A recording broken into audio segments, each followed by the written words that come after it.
صرف دنیا کی دوستی نہیں ہے، دوستی اس سے کرو جس کے بارے میں آپ کا دل کہہ رہا ہو کہ اس سے دوستی کروں گا تو جنت میں بھی اس کے ساتھ دوستی رہے گی۔ جس کے بارے میں 100% کنفرم ہو کہ یہ جہنمی ہے، اس نے نہیں بخشے جانا، تو اس سے دوستی۔ سوچ لیں، المرء مع من حب، آدمی اسی کے ساتھ ہوگا جس سے وہ محبت کرتا ہے۔ تمہیں دیکھنا چاہیے کہ تمہاری محبت کس کے ساتھ ہے۔ صحابہ تو کہا کرتے تھے، جب اللہ کے رسول نے یہ بات بیان فرمائی تو ہمیں بڑی خوشی ہوئی۔ کیوں؟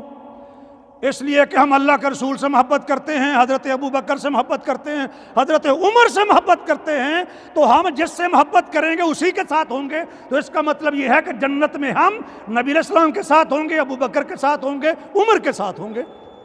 نبی کا فرمان سن کے خوش ہوتے تھے صحابہ کرام، پریشان نہیں ہوتے تھے۔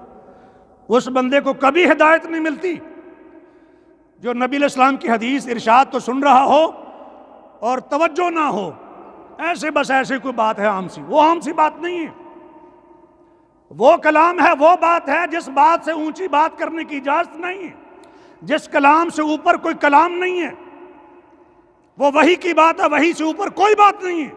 تو اس لیے کہا گیا تھا اپنی آوازوں کو نبی کی آواز سے اونچا کرو گے تمہارے اعمال ضائع ہو جائیں گے۔ قرآن میں کہا تھا، قرآن میں سورۃ الحجرات میں۔